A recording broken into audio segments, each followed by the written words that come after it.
అలసిన వానికి ఊరడించు మాటలు. సహోదరుడు భక్తి సింగ్ గారి పరిచర్య నుండి సేకరించిన అనుదిన ధ్యానములు. ఆగస్టు 11. విశాలమైన స్థలమునకు ఆయన నన్ను తోడుకొని వచ్చెను. 18వ కీర్తన 19వ వచనం. తన బాల్యము నుండి యోసేపు సంపూర్ణముగా దేవునిపై ఆనుకున్నటకు నేర్చుకున్నాను. అతని బంధువులు విడిచిపెట్టిరి, అతని స్నేహితులు అతనిని మర్చిపోయిరి. ఏ ఒక్కరును సహాయం చేయటకు కానీ దయచూపుటకు కానీ లేని సమయములు కలవు. ప్రోత్సాహపరచుటకు ఆదరించుటకు కానీ ఎప్పుడునూ ఎవరి దగ్గర నుండి ఏ ఉత్తరమును అందుకొనలేదు.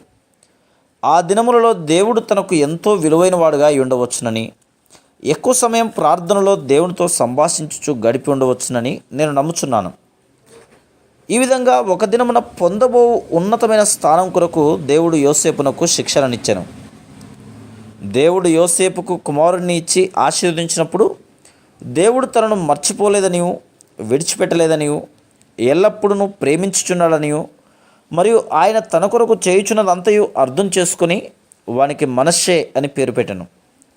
దేవుడు మనం కూడా తన హృదయమునకు సమీపంగా ఉండవాలని కోరుచున్నాడు.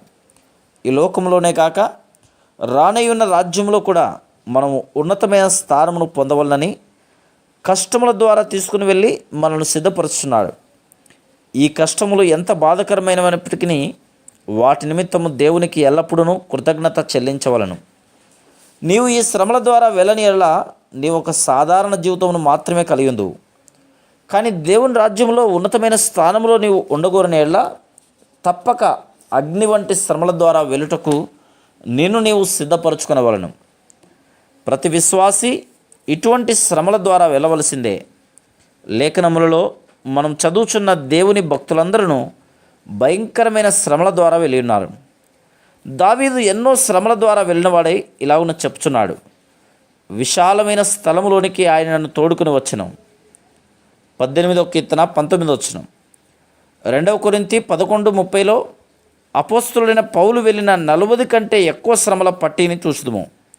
కనుక రానయ్యున్న దినములలో దేవుడు మనకు గొప్ప బాధ్యతలను అప్పగించుటకు ఈ విధమైన శిక్షణను, సిద్ధపాటును కలిగిండు ఆధిక్యతను మనకిచ్చినందుకు ఆయనకు కృతజ్ఞత చెల్లించబద్దులమై ఉన్నాం. Praise the lord.